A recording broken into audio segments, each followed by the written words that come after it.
ರಾಜ್ಯ ಸರ್ಕಾರ ಜಾರಿಗೆ ತಂದಿರುವ ದ್ವೇಷ ಮಸೂದೆ ಕಾಯ್ದೆಯನ್ನು ಹಿಂಪಡೆಯಬೇಕೆಂದು ಆಗ್ರಹಿಸಿ ಬುಧವಾರ ಬಿಜೆಪಿ ಕಾರ್ಯಕರ್ತರು ಚೆನ್ನಮ್ಮ ವೃತ್ತದಿಂದ ಪ್ರತಿಭಟನಾ ರ್ಯಾಲಿ ನಡೆಸಿ ಜಿಲ್ಲಾಧಿಕಾರಿ ಮೂಲಕ ರಾಜ್ಯಪಾಲರಿಗೆ ಮನವಿ ಸಲ್ಲಿಸಿದರು. ರಾಜ್ಯ ಸರ್ಕಾರ ದುರುದ್ದೇಶದಿಂದ ದ್ವೇಷ ಮಸೂದೆ ಕಾಯ್ದೆ ಜಾರಿಗೆ ತಂದಿದೆ. ತನ್ನ ವಿರುದ್ಧ ಮಾತನಾಡುವ ಜನರ ಮೇಲೆ ಗದಾಪ್ರಹಾರ ನಡೆಸಲು ಸರ್ಕಾರ ಷಡ್ಯಂತ್ರ ಮಾಡುತ್ತಿದೆ. ಈ ಮಸೂದೆ ರಾಜ್ಯದ ಜನರಿಗೆ ಮಾರಕ ಇದೆ. ಯಾವುದೇ ಕಾರಣಕ್ಕೂ ದ್ವೇಷ ಮಸೂದೆ ಕಾಯ್ದೆ ಜಾರಿಗೆ ತರಬಾರದು ಎಂದು ಒತ್ತಾಯಿಸಿದ್ದಾರೆ.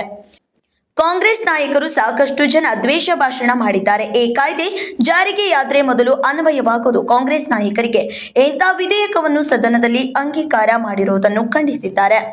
ಕರ್ನಾಟಕದಲ್ಲಿ ಇರುವಂಥ ಕಾಂಗ್ರೆಸ್ ಸರ್ಕಾರ, ಸಿದ್ದರಾಮಯ್ಯ ಅವರ ಸರ್ಕಾರ 1975ರಲ್ಲಿ ದೇಶದಲ್ಲಿ ಪ್ರಧಾನಮಂತ್ರಿ ಇದ್ದಿನಂಥ ಆ ಕಾಲದ ಪ್ರಧಾನಮಂತ್ರಿ ಇಂದಿರಾ ಗಾಂಧಿ ಅವರ ಒಂದು ತುರ್ತು ಪರಿಸ್ಥಿತಿ ತಂದಿದ್ದರು.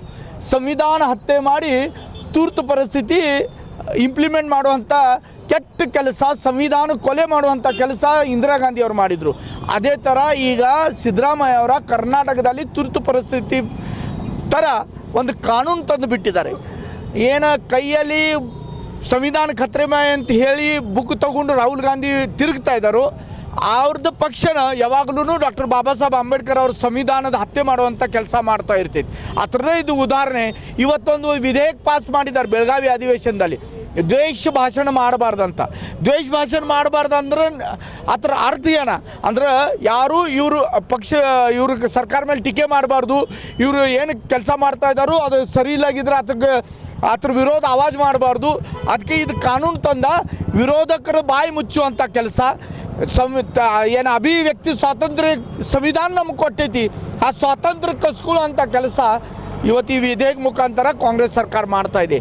ಅದಕ್ಕೆ ಇದು ವಿಧೇಯಕ ರದ್ದಾಗಬೇಕು, ಇದು ಕಾನೂನು ರದ್ದಾಗಬೇಕಂತ ಇವತ್ತು ನಾವು ಭಾರತೀಯ ಜನತಾ ಪಾರ್ಟಿ ಬೆಳಗಾವಿ ಗ್ರಾಮೀಣ, ಬೆಳಗಾವಿ ಉತ್ತರ ವತಿಯಿಂದ ಒಂದು ಹೋರಾಟ ಮಾಡಿ ಜಿಲ್ಲಾಧಿಕಾರಿಯವರೆಗೆ ಒಂದು ಮನವಿ ಕೊಟ್ಟಿದ್ದೀವಿ. ಇದು ವಿಧೇಯಕ ರದ್ದಾಗಬೇಕು, ಇದು ಕಾನೂನು ಹಿಂದೆ ತಗೊಳ್ಳಲ್ಲ, ಇದ್ರಕ್ಕಿಂತ ಉಗುರು ಹೋರಾಟ ಮಾಡ್ತೀವಿ. ಸಂವಿಧಾನ ಬಗ್ಗೆ ಮಾತಾಡುವಂಥ ಜನ ಸಂವಿಧಾನದ ಹತ್ಯೆ ಮಾಡುವಂಥ ಅವ್ರದ್ದು ಏನು ಗುಣ ಇದೆ ಅದು ಇವತ್ತು ಮತ್ತು ಕಾಂಗ್ರೆಸ್ದವ್ರು ತೋರಿಸ್ತಾ ಇದ್ದಾರೆ. ಕರ್ನಾಟಕದಲ್ಲಿ ತುರ್ತು ಪರಿಸ್ಥಿತಿ ಅಂತ ಒಂದು ಸಂದರ್ಭ ನಿರ್ಮಾಣ ಮಾಡುವಂಥ ಕೆಲಸ ಸಿದ್ದರಾಮಯ್ಯ ಸರ್ಕಾರ ಮಾಡ್ತಾ ಇದೆ. ಹಿಂದೂ ನಾಯಕರನ್ನ ಬಿಜೆಪಿ ನಾಯಕರನ್ನ ಪ್ರಯತ್ನ ಮಾಡಿದ್ದಾರೆ. ಕಾಂಗ್ರೆಸ್ ಅಂದ್ರೆ ಹಿಂದೂ ವಿರೋಧಿ, ಕಾಂಗ್ರೆಸ್ ಅಂದ್ರೆ ರಾಮ, ಕೃಷ್ಣ, ಮಹಾದೇವ, ಗಣಪತಿ, ಲಕ್ಷ್ಮಿ, ಸರಸ್ವತಿ, ಶಿವಾಜಿ ಮಹಾರಾಜರ ವಿರೋಧಿ. ಇವರಿಗೆ ಒಬ್ಬರೇ ಬೇಕು, ಟೋಪಿ ಹಾಕೊಂಡು ಇವ್ರ ಜೊತೆಗೆ ತಿರ್ಗಾವ್ರು ಅಷ್ಟೇ ಬೇಕು, ಉಳ್ಕಿದವ್ರು ನಡೆಯಂಗಿಲ್ಲ. ಪಾಕಿಸ್ತಾನ ಜಿಂದಾಬಾದ್ ಅನ್ನೋರು ಇವ್ರಿಗೆ ಬೇಕು, ಪಾಕಿಸ್ತಾನ ಬಗ್ಗೆ ಹೊಗಳವ್ರು ಬೇಕು.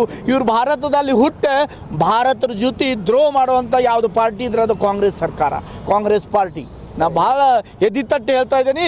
ಇದ್ರ ಬಗ್ಗೆ ಎಷ್ಟೋ ನಿಮ್ಗೆ ನೂರಾರಲ್ಲ ಸಾವಿರಾರು ಉದಾಹರಣೆಗಳು ಸಿಗ್ಬೋದು. ಕಾಂಗ್ರೆಸ್ ಯಾವಾಗಲೂ ಹಿಂದೂ ವಿರೋಧಿ ಅಂತ ಕೆಲಸ ಮಾಡ್ತಾ ಇದೆ. ಮುಂದೂ ಅದ್ರ ಗುಣ, ಅದ್ರ ಜಾತಿ ಅದೇ ಇದೆ. ಮುಂದಿನ ಹೋರಾಟ ಯಾವ ಥರ ಇದೆ? ನಮ್ಮ ಭಾರತೀಯ ಜನತಾ ಪಾರ್ಟಿ ನಾವು ಭಾರತೀಯ ಸಂಸ್ಕೃತಿ, ಸನಾತನ ಧರ್ಮ, ಹಿಂದೂ ಸಂಸ್ಕೃತಿ ಉಳಿಸ್ಬೇಕಂತ ಹೋರಾಟ ಮೊದಲು ಮಾಡಿದ್ದೀವಿ, ಮುಂದೂ ಮಾಡ್ತೀವಿ. ರಾಮ ಮಂದಿರ ಆಗಬೇಕಂತ ಕನಸು ನೋಡಿನಂಥ ಪಾರ್ಟಿ ಭಾರತೀಯ ಜನತಾ ಪಾರ್ಟಿ. ಅದು ರಾಮ ಮಂದಿರ ಆಗಿದೆ. ಮುಂದೂ ಹಿಂದೂ ಧರ್ಮ ರಕ್ಷಣೆ ಮಾಡಬೇಕು, ಈ ದೇಶದ ಸಂವಿಧಾನದ ರಕ್ಷಣೆ ಮಾಡಬೇಕಾದ್ರೆ ಏನೇನು ಹೋರಾಟ ಮಾಡಲಿಕ್ಕೆ ಸಾಧ್ಯತೆ ಅದೆಲ್ಲ ಹೋರಾಟಗಳು ನಾವು ಕೈಯಲ್ಲಿ ತಗೋತೀವಿ.